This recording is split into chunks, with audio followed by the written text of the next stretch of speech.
Hello students. तो gravitation की problems आज डिस्कस करेंगे।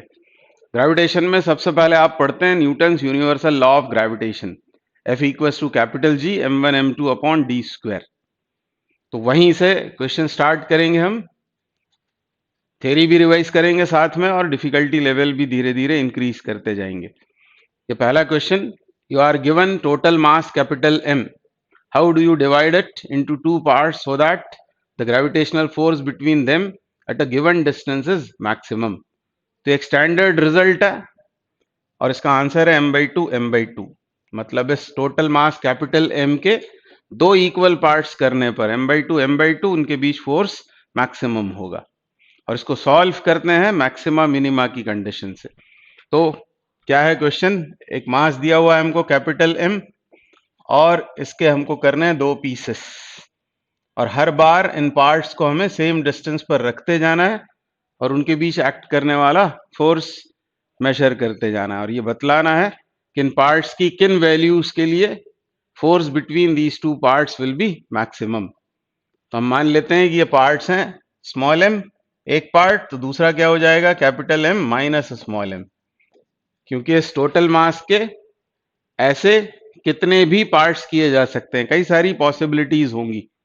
यदि 100 kg है तो हो सकता है ये 1 kg हो, ये 99 kg, या फिर 25 75 या 40 60। तो कई सारी पॉसिबिलिटीज हैं। हमको ये बतलाना है कि इन पार्ट्स की किन वैल्यूज के लिए सेम डिस्टेंस पे उनको रखे जाने पर फोर्स मैक्सिमम होगा। तो कैसे सॉल्व करेंगे, तो यहां लगाएंगे हम न्यूटन का universal law of gravitation, capital G product of masses upon distance square. अब इसमें D कांस्टेंट है, G भी कांस्टेंट है। इधर RHS में वेरिएबल कौन सा है, स्मॉल m, और LHS में है F। हम क्या करेंगे, इस F को डिफरेंशिएट करेंगे विद रिस्पेक्ट टू M और जब ये जीरो होगा तब फोर्स होगा मैक्सिमम। तो ये मैक्सिमा की कंडीशन हमने लगा दी है, मतलब हमको इस फोर्स की इक्वेशन को डिफरेंशिएट करना है with respect to small m, मतलब ही ddm इसे डिफरेंशिएट करना है। तो G अपॉन डी स्क्वायर, ये तो कांस्टेंट्स हैं बाहर आ गए, यहाँ क्या बचेगा capital M small m minus m square और इसे इक्वेट कर देना है जीरो के साथ में। तो ये तो जीरो हो जाएगा G अपॉन डी स्क्वायर। इधर क्या होगा, m कांस्टेंट है, dm/dm इज 1 और इधर क्या होगा ddm m square is 2m equals to 0। तो यहां से स्मॉल m आ गया, स्मॉल m कितना आ गया m/2। और यदि ये m/2 है, ये यदि m/2 है स्मॉल m, तो ये पार्ट कितना होगा m माइनस m/2, तो ये भी m/2 ही होगा। यानी इस गिवन मास m के जब m/2 इस तरह के दो पार्ट्स किए जाते हैं तब फोर्स मैक्सिमम होता है। बिल्कुल इसी तरह का क्वेश्चन आपको मिलता है इलेक्ट्रोस्टैटिक्स में। वहां आपसे बोलते हैं कि एक गिवन चार्ज है कैपिटल Q, तो इसके कौन से ऐसे दो पार्ट्स करें और उनको हमेशा एक ही डिस्टेंस पे रखते जाएं और फोर्स हमें मैक्सिमम मिले। तब हमको कूलम्स लॉ लगाना होगा और उसमें भी ये मैक्सिमा की कंडीशन आप लगाएंगे तो पार्ट्स हमको मिलते हैं Q/2 और Q/2। तो बिल्कुल सिमिलर टाइप का क्वेश्चन वहां भी मिलता है इलेक्ट्रोस्टैटिक्स में। और जब भी आप पढ़ रहे हो ग्रेविटेशन, यदि आप 12th में हैं या 12th पास कर चुके हैं तो आपको दोनों चैप्टर्स को साथ में पढ़ना चाहिए। बहुत सारे क्वेश्चंस, कॉन्सेप्ट्स, फॉर्मूलाज सिमिलर हैं इलेक्ट्रोस्टैटिक्स में और ग्रेविटेशन में। तो वहां भी ये क्वेश्चन मिलेगा, इस तरह आपके दो क्वेश्चंस एक साथ सॉल्व हो जाएंगे। दूसरी बात ये याद रखें कि या तो आपसे पूछते हैं एग्जाम में, जैसे यहाँ तो पार्ट्स पूछ लिए हैं कौन से होंगे m/2, फिर कई बार इन पार्ट्स के का रेशो पूछ लेते हैं। इन पार्ट्स का रेशो यदि पूछ रहे होंगे तो क्या लिखेंगे हम 1:1, मतलब इक्वल पार्ट्स। कई बार ये पूछ लेते हैं कि वो जो ओरिजिनल मास है और एक पार्ट, इसका रेशो क्या होगा, तो 1/1/2, यानी वो हो जाएगा 2:1। ये वैसे भी 2 टाइम्स है क्योंकि ये आधा है। कई बार ये पूछते हैं एक पार्ट और ओरिजिनल मास का रेशो कितना होगा, तो 1/2/1 यानी 1:2 हो जाएगा। तो कई बार वो रेशो पूछते हैं तो ध्यान से देख लेना चाहिए हमसे क्या पूछा हुआ है। तो इस तरह से इसका आंसर आपको याद कर रख लेना है, इसको आपको एग्जाम में सॉल्व करके नहीं देखना है। अगला क्वेश्चन करेंगे। क्या बोल रहे हैं? Two spherical balls each of mass 1 kg are placed 1 centimetre apart. दो स्फेरिकल बॉल्स हैं, दो स्फेरिकल बॉल्स हैं और दोनों का मास है 1 kg, दोनों का mass 1 kg are placed 1 centimetre apart. तो इनके सेंटर टू सेंटर ये डिस्टेंस दी हुई है, इन गोलों के जो सेंटर्स हैं उनके बीच की सेपरेशन है 1 सेंटीमीटर। ये हमको गिवन है, 2 1 kg के स्फीयर्स 1 सेंटीमीटर डिस्टेंस पे रखे हुए हैं, मतलब सेंटर टू सेंटर डिस्टेंस है 1 सेंटीमीटर। हमको चाहिए क्या है? Gravitational force of attraction between them in Newton's. तो हमको लगाना है Newton's universal law of gravitation. अब हम पहले पढ़ चुके हैं कि किसी स्फीयर में ये मास तो वॉल्यूम में डिस्ट्रीब्यूटेड है, पर इस स्फीयर का सेंटर ऑफ मास कहाँ होगा? इसके ज्योमेट्रिकल सेंटर पर, ड्यू टू सिमेट्री। तो इस 1 kg को हम इस पॉइंट पर कॉन्सेंट्रेटेड मान लेंगे, तो ये बन गया पॉइंट मास। हालांकि वो स्फीयर था, पर अब उसे हम अज्यूम कर लेंगे कि एक पॉइंट मास है। दोनों ही पॉइंट मासेस हैं और 1 सेंटीमीटर की डिस्टेंस पे रखें। हमको ये फोर्स फाइंड आउट करना है मैग्नीट्यूड में। तो यहाँ क्या आता है? जी। आपको उसकी वैल्यू याद होगी, 6.67 इंटू 10⁻⁻11। और जी की यूनिट क्या होती है? Newton metre square upon kg square. तो 6.67 इंटू 10⁻⁻11 SI यूनिट्स में। फिर product of masses 1 into 1 upon distance square. तो यह है 1 सेंटीमीटर, यानी 10⁻⁻2 मीटर, और उसका स्क्वायर मतलब -4, और ये ऊपर जाएगा तो 11-4 मतलब 7 बचेगा माइनस का। 6.67 इंटू 10⁻⁻7, और ये आंसर किस में आएगा? तो आंसर आएगा न्यूटन में। And so the correct option is 2। तो बहुत ही आसान क्वेश्चन है, पर हमसे मिस्टेक यहां पर हो सकती है। सेंटीमीटर को मीटर में कन्वर्ट करना हम भूल जाएं तो गलती हो सकती है। अगला question, the gravitational force between two bodies is F if the mass of each body is doubled and the distance between them is halved, then the force between them will be। तो directly हमको ये याद आ जाना चाहिए कि gravitational force product of masses से direct proportion में, और square of distance between the bodies के स्क्वायर के इनवर्स प्रोपोर्शन में। ठीक है, m1 m2 upon r square. अब इसको डायरेक्ट हम मेंटली करेंगे, मतलब दो इक्वेशंस बना के करने की जरूरत नहीं है। सीधे सोचेंगे कि यदि इन दोनों मासेस को डबल डबल कर दिया तो 2m1 2m2 होने से यहाँ एक 4 आ जाएगा, और distance between them is halved. इसको यदि हाफ कर दिया नई डिस्टेंस को तो क्या होगा? 1/4। वो 4 भी ऊपर जाकर जो नया फोर्स होगा वो हो जाएगा 16 टाइम्स। यानी पहले यदि वो F था तो अब वो हो जाएगा 16F के बराबर। तो बहुत ही आसान question. Next question, when two bodies are separated by certain distance, the gravitational force between them is F if the distance is increased by 100%। Distance को 100% इंक्रीज करना, इन अदर वर्ड्स उसको डबल कर दिया, और डिस्टेंस यदि डबल हो गई है तो फोर्स 1/4 हो जाएगा, और वही हमसे पूछा है।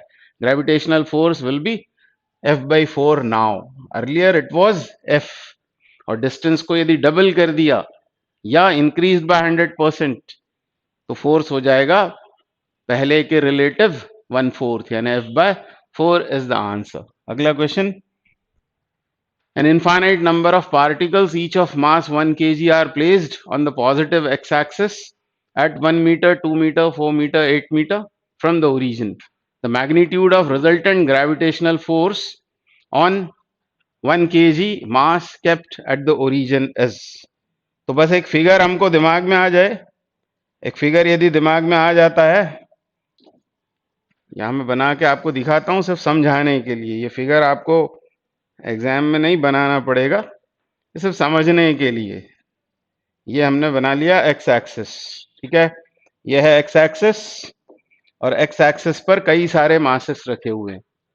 ओरिजिन पर रखा हुआ है एक 1 kg मास, फिर एक मास रखा हुआ है 1 मीटर पर, देन 2 मीटर पर एक और रखा हुआ है 1 kg का मास, फिर सीधे 4 मीटर, फिर 8 मीटर पर, और इस तरह ये मासेस कई सारे, मतलब भी इनफाइनाइट मासेस रखे हुए हैं अलोंग एक्स एक्सिस। तो ये है 0, ये 1, ये 2, ये 4, ये 8 मीटर में। हमको चाहिए क्या है? हमको चाहिए resultant gravitational force on 1 kg mass kept at the origin. तो यहां पर जो कॉन्सेप्ट लग रहा है वो क्या है? वो है सुपरपोजिशन। इसके ऊपर कई सारे फोर्सेस लगेंगे, ये हर मास इसके ऊपर अट्रैक्टिव फोर्स एक्सर्ट करेगा। जैसे इसने इस पर क्या लगाया? Force of attraction. इसने भी इस तरह आप देख रहे हैं कि हर मास ओरिजिन पर रखे हुए मास पर पॉजिटिव एक्स एक्सिस की डायरेक्शन में फोर्स लगाता है। ये सब फोर्सेस हैं, इनका हमको करना पड़ेगा वेक्टर एडिशन, वो होगा इस पर रिजल्टेंट फोर्स। पर ये क्योंकि सभी सेम डायरेक्शन के हैं, they are added like scalars, यानी सभी फोर्सेस को हमें एड अप कर देना है बस। तो हमको मिल जाएगा ओरिजिन पर रखे हुए इस 1 kg पर रिजल्टेंट ग्रेविटेशनल फोर्स, और उसका हमको सिर्फ मैग्नीट्यूड चाहिए, डायरेक्शन तो दिख ही रही है। डायरेक्शन यदि पूछेंगे तो हम यूनिट वेक्टर आई कैप का उसके साथ मल्टीप्लाई कर देंगे मैग्नीट्यूड के साथ, हालांकि यहां नहीं पूछा है। तो अब क्या करेंगे? रिजल्टेंट फोर्स एफ आर, उसका मैग्नीट्यूड, तो न्यूटन का लॉ लगाएंगे। इसने इस पर कितना फोर्स लगाया होगा? Capital G, product of masses upon distance square. इसने कितना लगाया होगा? फिर से कैपिटल जी, प्रोडक्ट आएगा 1 into 1, डिस्टेंस स्क्वायर मतलब 2 स्क्वायर, वो मीटर में ही है। और हर एक में क्या होगा? कैपिटल जी कॉमन होगा, तो बाहर निकाल लिया उसे। और प्रोडक्ट ऑफ मासेस भी हर बार क्या होगा? 1 into 1, वो भी बाहर आ गया। तो अंदर क्या बचेगा?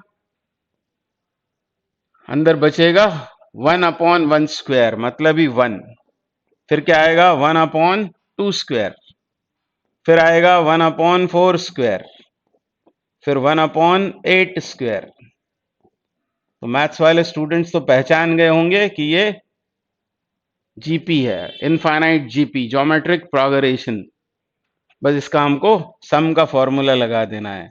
तो बायो वाले ध्यान देंगे, आप लोगों को पता नहीं होता है, आपको ये याद रखना पड़ेगा। मैथ्स वालों की तो हैबिट में होता है। यह है infinite GP, geometric progression. Third term upon second term will be equal to second term upon first term. ये मिलता है हमको कॉमन रेशो। तो 1/4 अपॉन 1, 1/4 इसका कॉमन रेशो है, और फॉर्मूला हमको ये लगाना है। ये है इनफाइनाइट जीपी के सम का फॉर्मूला।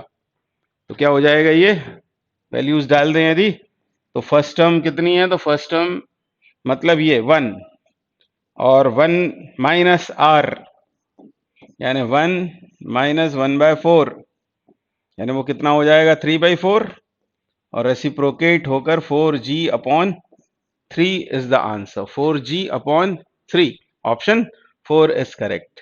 अब बिल्कुल इसी तरह का क्वेश्चन आपको पूछते हैं इलेक्ट्रोस्टैटिक्स में। इसमें से कई सारे क्वेश्चंस आपको वहां भी देखने को मिलेंगे। बस वहां क्या हो जाएगा? यही क्वेश्चन यदि आपसे इलेक्ट्रोस्टैटिक्स में पूछेंगे तो वहां पर आपको ये चार्जेस दिए गए होंगे। हो सकता है कि ये सब हर चार्ज हो 1 माइक्रोकूलम का, हर चार्ज।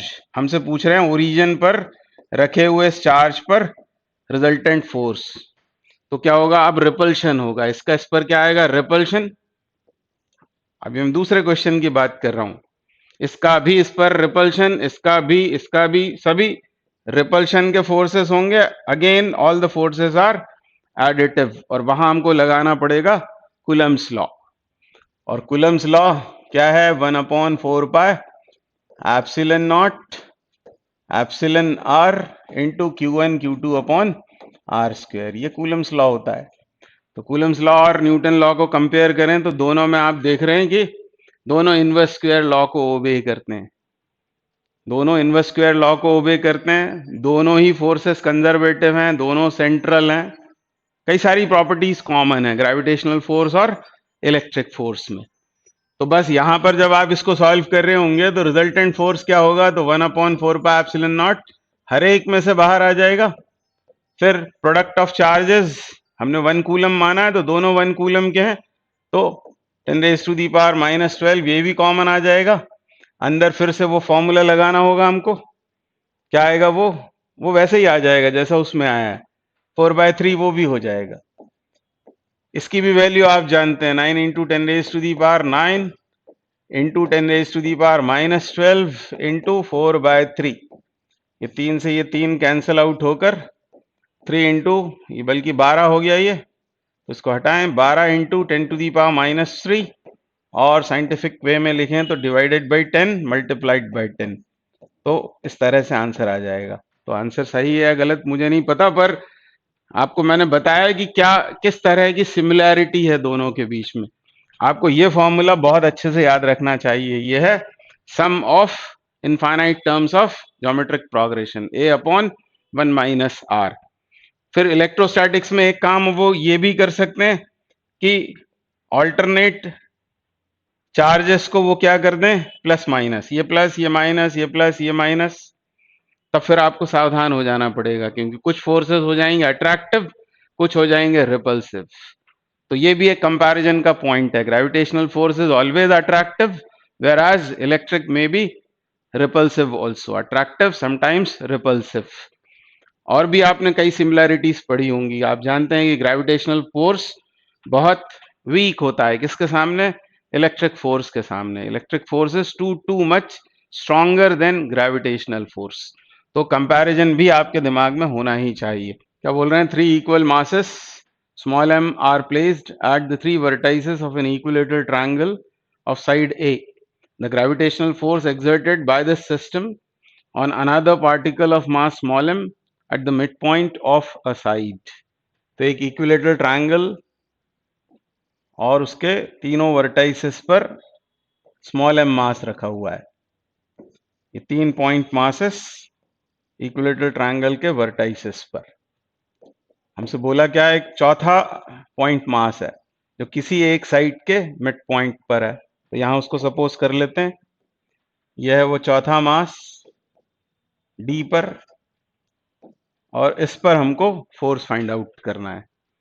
तो कैसे सॉल्व करेंगे, तो हम निकालेंगे इसके ऊपर resultant force, principle of superposition लगाएंगे। Force exerted by the mass at A on D, वो होगा इस डायरेक्शन में, क्योंकि अट्रैक्टिव होता है ग्रेविटेशनल फोर्स।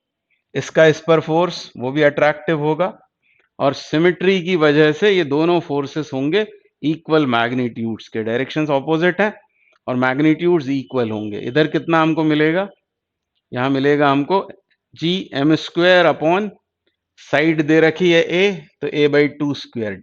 उतना ही फोर्स ये भी होगा, यानी दोनों फोर्स इक्वल है मैग्नीट्यूड में और डायरेक्शंस इनकी ऑपोजिट हैं। और ये सिर्फ हमको सोचना है, सिमेट्री की वजह से डायरेक्टली आप बोल सकते हैं कि ये दोनों फोर्स इक्वल ऑपोजिट हैं और इसलिए कैंसिल हो जाएंगे। तीसरा फोर्स होगा जो बी पर रखे हुए मास ने इस पर लगाया, वो भी अट्रैक्टिव होगा, और यही होगा इस मास पर रिजल्टेंट फोर्स। तो रिजल्टेंट फोर्स का magnitude G product of masses M square upon, यहां क्या आएगा, यहां आएगा ऑल्टीट्यूड स्क्वायर।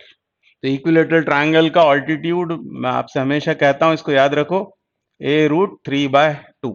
इसका करना है स्क्वायर, मतलब 3a² अपॉन 4, तो 4 ऊपर मल्टीप्लाई हो जाएगा, यानी आंसर हो गया 4gm² अपॉन 3a²। ये इस क्वेश्चन का आंसर है, 4gm² upon 3a²। Option 2 is correct. बिल्कुल इसी तरह का सवाल आपसे पूछा जा सकता है इलेक्ट्रोस्टैटिक्स में।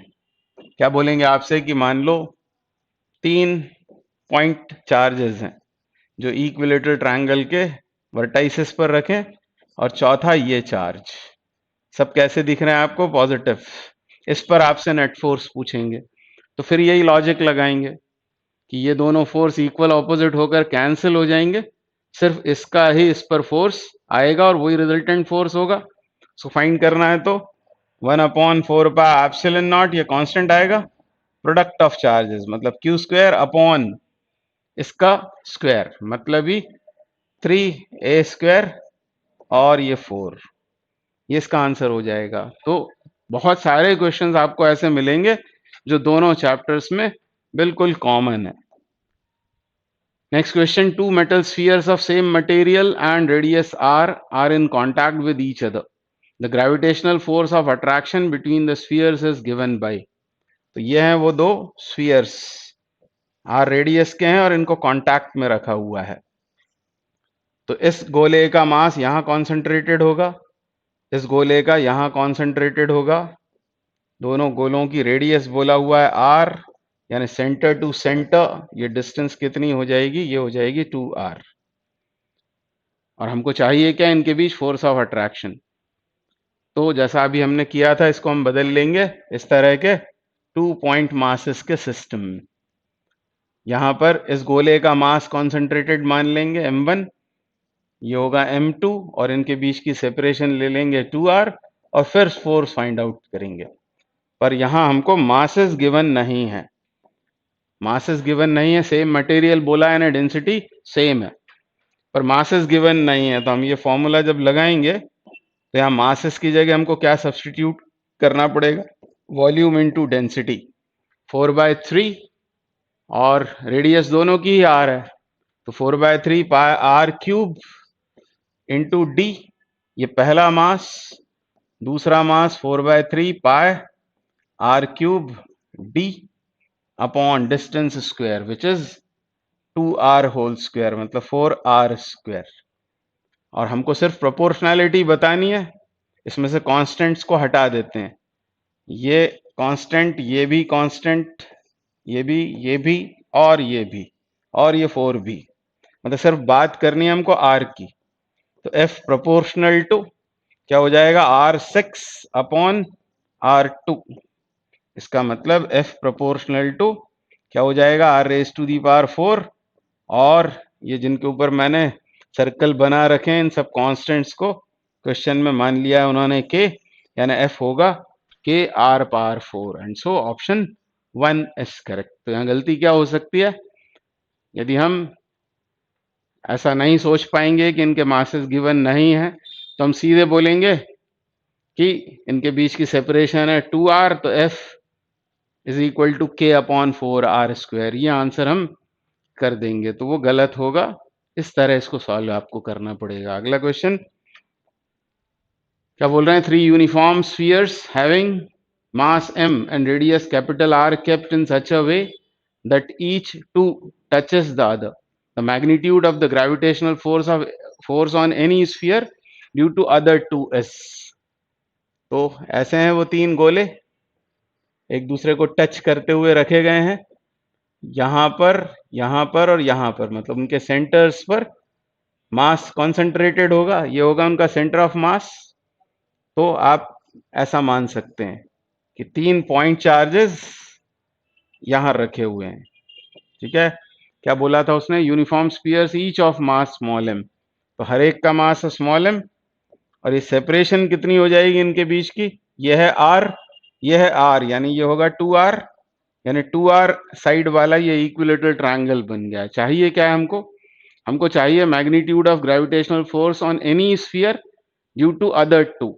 जैसे इस पर फोर्स निकालें, कोई फर्क नहीं पड़ेगा फोर्स किस पर आप फाइंड कर रहे हैं, क्योंकि सिमेट्रिक है सब कुछ, सिमेट्री से हम समझ रहे हैं कि किसी पर भी फोर्स निकालें वो एक ही तरह का आएगा। तो इस पर मान लो हम फोर्स निकाल रहे हैं, तो क्या करेंगे, तो इसका इस पर निकालेंगे फोर्स ऑफ अट्रैक्शन, और इसका इस पर आएगा, दो फोर्सेस आएंगे।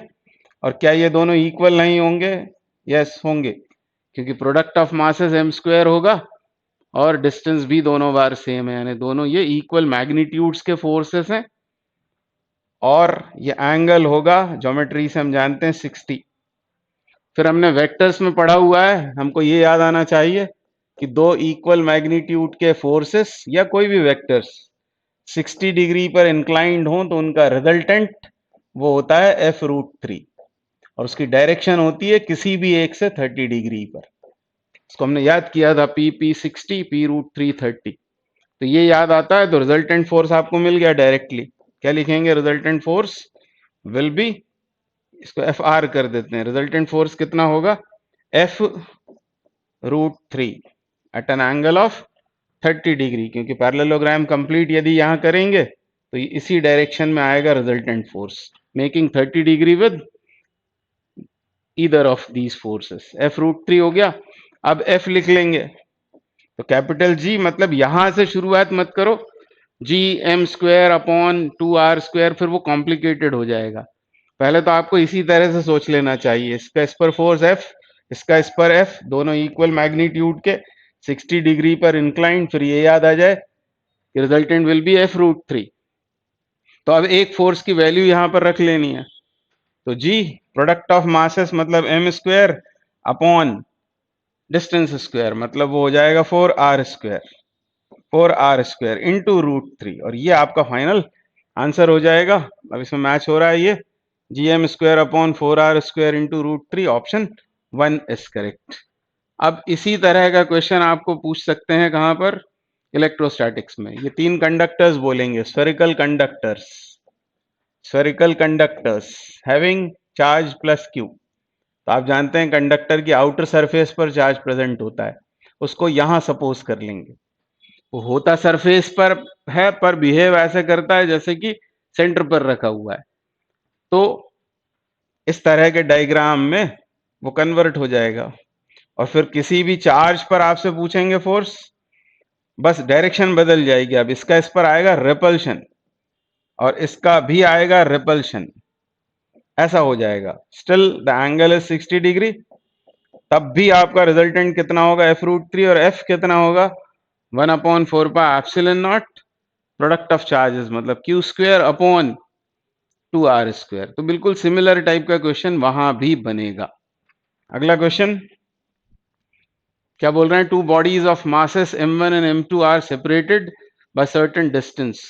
If F12 is the force on m1 due to m2। दो मासेस हैं, ये m1 और ये m2, और हमसे बोला हुआ है F12 है फोर्स ऑन 1, यह है मास 1, यह है 2, और यह है force on 1 due to 2, force of attraction. और आगे बोल रहे हैं and F21 is the force on m2 due to m1, यह है F21। तब हमको इन दोनों फोर्सेस के बीच में रिलेशन पूछा हुआ है। तो आप जानते हैं कि ग्रेविटेशनल फोर्स, बल्कि इलेक्ट्रिक फोर्स भी ये होता है। ग्रेविटेशनल फोर्स हमेशा कैसा फोर्स है? ये म्यूचुअल फोर्स।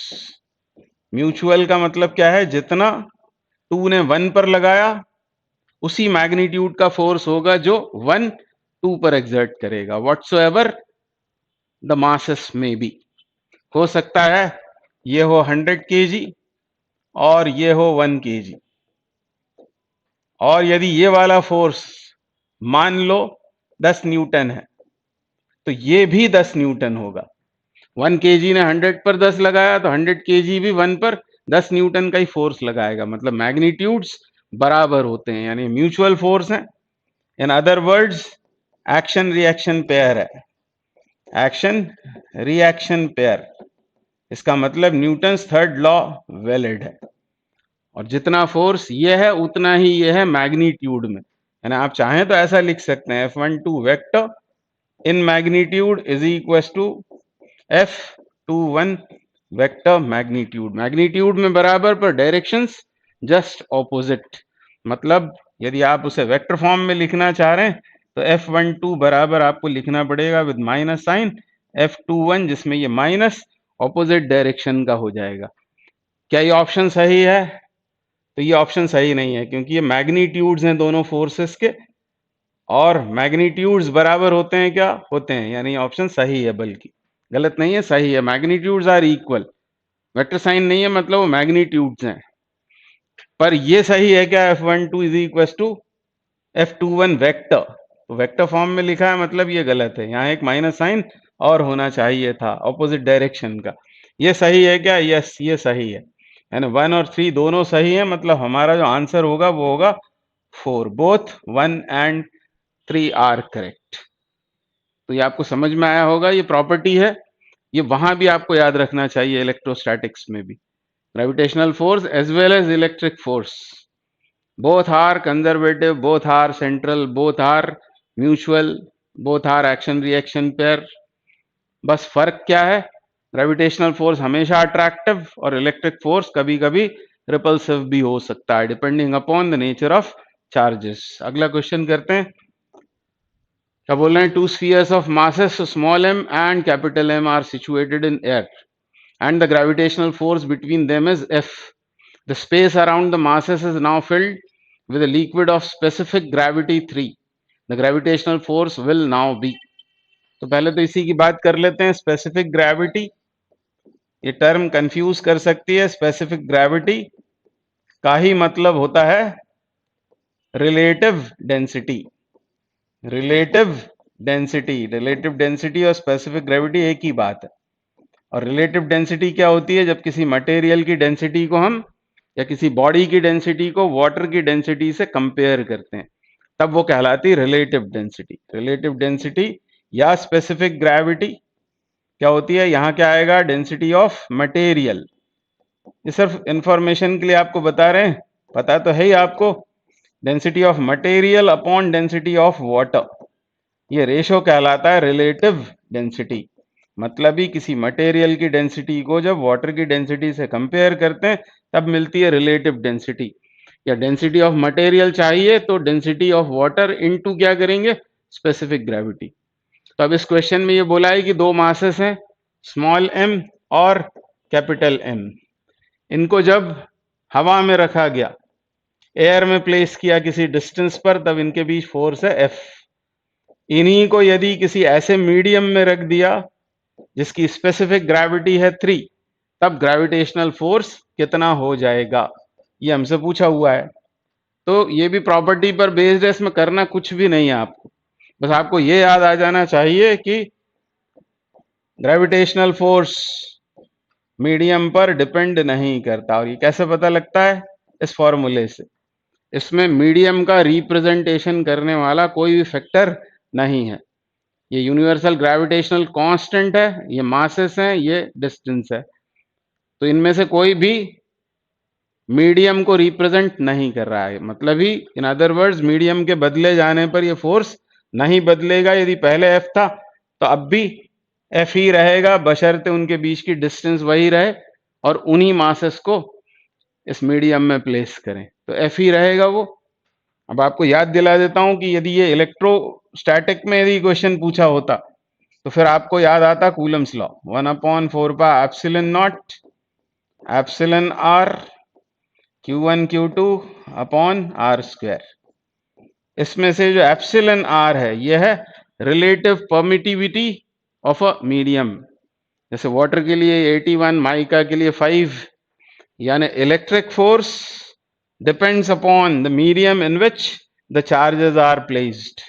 Intervening medium पर depend करता है electric force, whereas gravitational force is independent of the intervening medium. तो जैसे ही आप इसको एग्जाम में देखेंगे तो ज्यादा फिर सोचना नहीं है, ग्रेविटेशनल फोर्स है तो वो मीडियम से इंडिपेंडेंट है, तो डायरेक्ट F को टिक करेंगे. अगला क्वेश्चन करते हैं. क्या बोल रहे हैं? 3 spherical balls of masses 1, 2 and 3 kg are placed at the corners of an equilateral triangle of side 1 meter. The magnitude of gravitational force exerted by 2 kg and 3 kg on 1 kg mass. पिछले question में equilateral triangle के vertices पर 3 masses रखे थे और वो masses थे equal magnitudes के. पर यहां पर क्या बोल रहे हैं? एक है 1 kg, एक 2 kg और एक 3 kg.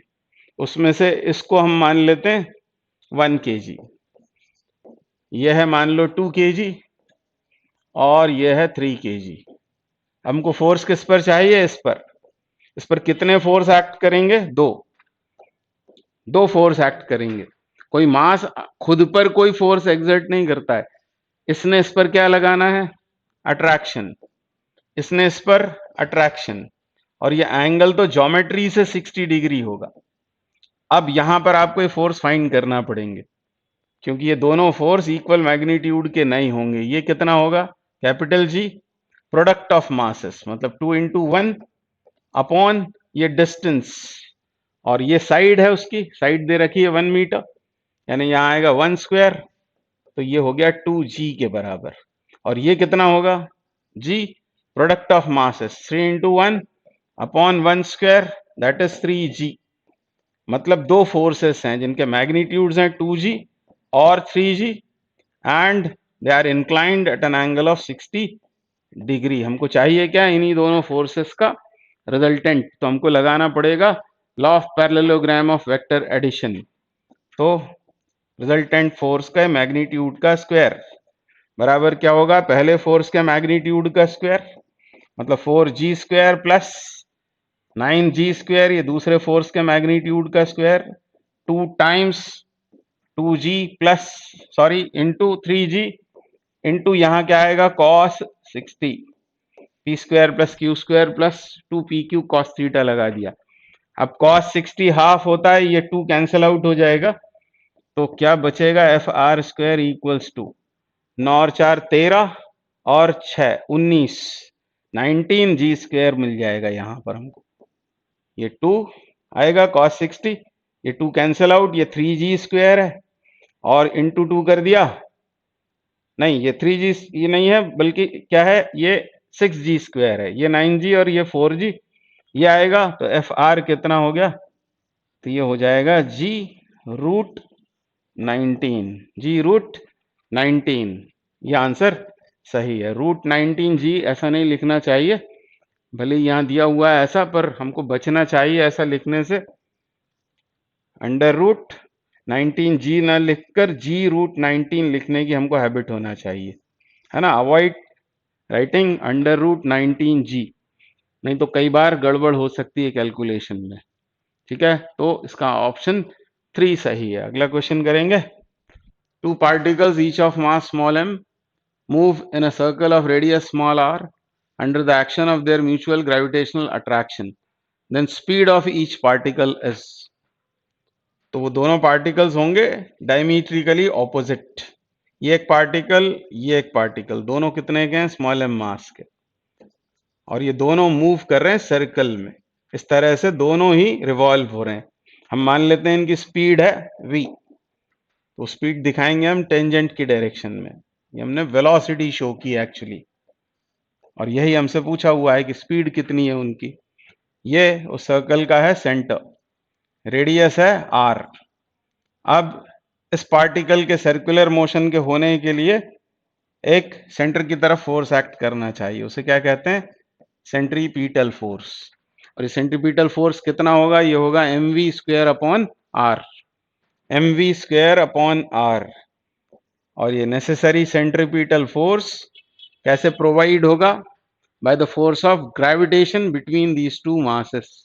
यानी इसको इक्वेट कर देंगे, capital G product of masses upon distance square. Distance क्या होगा? डायमीटर, डायमीटर इज 2r, उसका स्क्वायर मतलब 4r स्क्वायर। तो ये एक r कैंसल आउट, एक इधर से m कैंसल आउट। हमको ये v चाहिए, v कितना हो गया फिर? Under root gm upon 4r, this is the speed. तो कौन सा ऑप्शन सही हो रहा है? Option 2 is correct. अगला question. Two spherical balls of mass 1 kg, 4 kg separated by distance of 12 centimeter. The distance from 1 kg at which the gravitational force on any mass becomes zero. बिल्कुल इसी तरह की problem electrostatics में भी पढ़ी जाती है, जिसको कहते हैं हम न्यूट्रल पॉइंट की प्रॉब्लम। 2 पॉइंट चार्ज सिस्टम के लिए न्यूट्रल पॉइंट। एक फॉर्मूला आपको बता रहा हूं मैं, शॉर्ट फॉर्मूला, उसको आप यूज कर सकते हैं इस तरह की प्रॉब्लम को सॉल्व करने में। अभी आपको इसको मैं समझाता हूं कैसे इसको यूज करना है। पहले तो ये क्वांटिटीज देख लें क्या क्या है। तो इसमें ये L क्या है? तो ये L है दो पॉइंट चार्जेस के बीच की separation. Capital Q is charge of larger magnitude, small q is charge of smaller magnitude, और उसका रूट। और x क्या है? x है न्यूट्रल पॉइंट की location, position from charge of smaller magnitude. कहने का मतलब यह है कि ऐसे दो पॉइंट चार्जेस हों जिनमें यह है कैपिटल Q, यह है स्मॉल q, यह हमारा सपोजिशन है कि यह है लार्जर मैग्नीट्यूड, यह स्मॉलर मैग्नीट्यूड। और इनके बीच की सेपरेशन है एल। न्यूट्रल पॉइंट क्या होता है? न्यूट्रल पॉइंट मतलब जहां इलेक्ट्रिक फील्ड जीरो हो, नेट इलेक्ट्रिक फील्ड जीरो हो, मतलब ये दोनों फील्ड्स प्रोड्यूस करें और नेट इलेक्ट्रिक फील्ड जीरो होनी चाहिए। तो एनालॉजी से यहां बोल सकते हैं कि ऐसा पॉइंट जहां पर नेट ग्रेविटेशनल फील्ड जीरो हो उसको कहते हैं न्यूट्रल पॉइंट। और ग्रेविटेशनल फील्ड के जीरो होने से वहां कोई भी मास रखेंगे उस पर फोर्स जीरो आएगा। जैसे यहां पर ये है, मान लो वो पॉइंट न्यूट्रल पॉइंट, और यहां नेट इलेक्ट्रिक फील्ड मतलब ही vector addition of all fields यदि जीरो हो, तो आप जानते हैं कि जिस पॉइंट पर फील्ड ई हो वहां क्यू चार्ज रखने से फोर्स आता है क्यू ई, और ई यदि जीरो है तो फोर्स भी जीरो होगा। मतलब यहां कोई भी चार्ज तीसरा लाकर रख दें उस पर फोर्स जीरो आएगा, उसे कहते हैं न्यूट्रल पॉइंट। और ये है distance X, distance of the neutral point from charge of smaller magnitude. तो x equal to L upon under root capital Q upon small Q plus minus one. इस फॉर्मूले से डायरेक्ट आप फटाफट आंसर फाइंड आउट कर सकते हैं। फिर यहां प्लस कब लेना है? तो जब ये दोनों पॉजिटिव हो, मतलब लाइक, या दोनों नेगेटिव हो तब प्लस लेना है। ऐसे याद रख सकते हैं, plus plus plus, minus minus भी प्लस। यानी प्लस कब लेना है? जब चार्जेस कैसे हो? लाइक। और अनलाइक चार्जेस हैं, वैसे तो अनलाइक चार्जेस होंगे तो फिर यहां पर आने लगेगा माइनस साइन। ये थोड़ा सा मैंने आपको बता दिया है इसलिए कि बिल्कुल यही थ्योरी लगाकर इस सवाल को आप डायरेक्ट सॉल्व कर सकते हैं। यहां भी यही हाल है। x बराबर क्या लिखेंगे हम? एल। एल मतलब क्या हुआ? Separation between the two masses 12 centimetre upon under root larger mass मतलब 4 kg, स्मॉलर मास मतलब 1 kg। और यहां तो हमेशा ही प्लस आएगा क्योंकि मासेस थोड़ी कभी नेगेटिव हो सकते हैं, तो हमेशा ही पॉजिटिव होंगे, और प्लस प्लस है तो यहां पर प्लस साइन लेना है। तो ये रूट 4 मतलब 2, 2 प्लस 1 इज 3, तो आ जाएगा 4 सेंटीमीटर के बराबर। यानी वो जो न्यूट्रल पॉइंट होगा वो होगा छोटे वाले मास से 1 kg से कितनी दूर, पूछा भी यही है, फ्रॉम 1 kg। 1 kg से उसकी पोजीशन होगी 4 सेंटीमीटर के बराबर। अब कई बार इस क्वेश्चन में लार्जर से पूछ लेते हैं, हमको फॉर्मूला ये याद होता है, तो 4 सेंटीमीटर तो डायरेक्ट आ गया, distance of neutral point from smaller mass. Larger से पूछेंगे तो 12 में से इसको सब्ट्रैक्ट करके आंसर हो जाएगा 8 सेंटीमीटर के बराबर। तो आप देख रहे हैं कि बहुत सिमिलैरिटी है। अब पिछला जो क्वेश्चन हमने किया था ये क्वेश्चन भी वहां आपको मिल जाएगा। इंस्टेड यहां पर बोलेंगे दो चार्ज हैं और वो इनके बीच लगने वाले फोर्स ऑफ अट्रैक्शन से, मतलब इसको आपको एक को प्लस एक को माइनस मानना पड़ेगा, तब आएगा इनके बीच इलेक्ट्रोस्टैटिक फोर्स ऑफ अट्रैक्शन। और उसके इन्फ्लुएंस में under the action of this electric force वो रिवॉल्व हो रहे हैं किसी सर्कल में, तो बतलाओ कि स्पीड कितनी है। बिल्कुल ऐसा ही सवाल वहां पूछा जाएगा। तो बहुत सारे आपको ऐसे क्वेश्चंस मिलेंगे जिनको आप एनालॉजी से सॉल्व कर सकते हो। तो इसका आंसर 4 सेंटीमीटर। नेक्स्ट क्वेश्चन करेंगे। क्या बोल रहे हैं? Mass of earth is 81 times of the moon. Mass of earth is 81 times of moon, ये गिवन है, मतलब इसको एक पॉइंट मास मान लेते हैं। ये क्या बनाया मैंने? यह है अर्थ जिसका मास 81 टाइम्स है मून का। If the distance between their centres is D, यह है अर्थ, यह है मून, और उनके सेंटर्स के बीच की डिस्टेंस गिवन है कितनी? डी के बराबर। This is given to be d. क्या बोल रहे हैं? Then the point on the line joining their centres at which gravitational field due to them is zero. एक तो ये याद रखें कि जैसे इलेक्ट्रोस्टैटिक्स में मैं बतलाता हूं अक्सर, लीसा मेक्स दोसा, इसको याद रख लें। इसको याद रखने का फायदा यह है कि हमको ये बता रहा है कि लाइक चार्जेस के केस में अंदर फील्ड्स सब्ट्रैक्टिव होती हैं, क्योंकि हम बात कर रहे हैं सिस्टम ऑफ 2 पॉइंट चार्जेस। तो 2 पॉइंट चार्ज होंगे तो 2 फील्ड्स होंगी, हर एक पॉइंट चार्ज अपनी फील्ड प्रोड्यूस करेगा। और यदि हम इनसाइड रिजल्टेंट निकालेंगे तो दोनों फील्ड्स कैसी होंगी? सब्ट्रैक्टिव। आउटसाइड एडिटिव, मतलब in case of like charges inside the line joining the charges the fields are subtractive, and outside the fields are additive. और डिसलाइक कहने का मतलब है अनलाइक, अनलाइक चार्जेस में outside subtractive, inside they are additive. तो इसको याद रख लेंगे तो आपको याद रहेगा कि ग्रेविटेशन में तो इनको हमेशा लाइक होना है, क्योंकि मास तो हमेशा पॉजिटिव होता है, तो अंदर ही कहीं फील्ड आपको मिलेगी जीरो, और वही हमको फाइंड आउट करनी है। अब अभी हमने उसका फॉर्मूला रटा है, यह है मास मून का mm, और ये हमें चाहिए, ये डिस्टेंस हमको फाइंड आउट करना है x। इसके लिए हमने अभी फॉर्मूला याद किया, x बराबर d, separation between two masses, फिर यहां क्या आता है लार्जर मास, मतलब ये 81 mm, ये आएगा, नीचे क्या आएगा मास ऑफ मून प्लस 1, तो ये mm कैंसिल होकर 81 का रूट इज 9, 9 प्लस 1 इज 10, यानी d/10। d/10 कहां से, d/10 मून से, और यही पूछा हुआ है हमसे, d/10 from the centre of moon. Answer में मिल गया। मान लो बोलता है कि अर्थ से कितनी दूर, हो सकता है अर्थ से पूछ ले, यह है वो न्यूट्रल पॉइंट, और मून से उसकी डिस्टेंस अभी हमने निकाली d/10, तो अर्थ से कितनी होगी d माइनस d/10, ये हो जाएगा मतलब ही 9d/10। तो कभी ये भी पूछा जा सकता है, तो ध्यान से देख लेना चाहिए कि ये फॉर्मूला लगाने पर डिस्टेंस आती है स्मॉलर मास से या स्मॉलर चार्ज से, और बड़े से पूछें तो फिर टोटल डिस्टेंस में से उसको सब्ट्रैक्ट करना पड़ेगा। हाल फिलहाल आंसर है 1, d/10 from the centre of moon. Next question, a planet revolves round the sun in an elliptical orbit of minor and major axis x and y respectively, then the time period of revolution is proportional to। तो language से आपको समझ में आ गया होगा कि बात हो रही है केपलर्स लॉज की, Kepler's laws of planetary motion, यानी लॉज हम बतलाते हैं किसके लिए, सोलार सिस्टम के लिए। पहला लॉ ये कहता है कि प्लैनेट्स सन के चारों तरफ एलिप्टिकल ऑर्बिट्स में रिवॉल्व होते हैं, और सन किसी एक फोकस पर होता है उस एलिप्टिकल ऑर्बिट के। तो जैसे यहां शो कर रखा है ये एलिप्टिकल ऑर्बिट, और प्लैनेट सन के अबाउट घूमता हुआ हमने दिखाया है किसी एलिप्टिकल पाथ पर, और सन कहां होगा, तो सन होगा किसी एक फोकस पर। सर्कल का एक फोकस यानी एक सेंटर होता है और इसके दो फोकस होते हैं। तो मान लो इस प्लैनेट के रिवॉल्यूशन के लिए यहां पर होगा सन, तो किसी और प्लैनेट के लिए हो सकता है वो यहां हो, यानी प्लैनेट्स सन के अबाउट एलिप्टिकल ऑर्बिट्स में घूमते हैं और सन किसी एक फोकस पर होता है। ये पहला लॉ होता है। फिर आपको पता होगा कि किसी प्लैनेट की एरियल वेलोसिटी कांस्टेंट होती है, वो लॉ ऑफ एरिया है।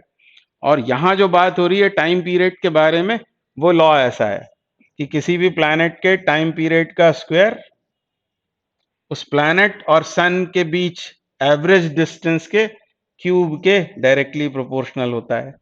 Square of time period is directly proportional to cube of average distance between sun and the planet. ये लॉ है लॉ ऑफ टाइम पीरियड्स या लॉ ऑफ पीरियड्स। तो t कितना होगा, t प्रोपोर्शनल टू हो जाएगा a 3/2।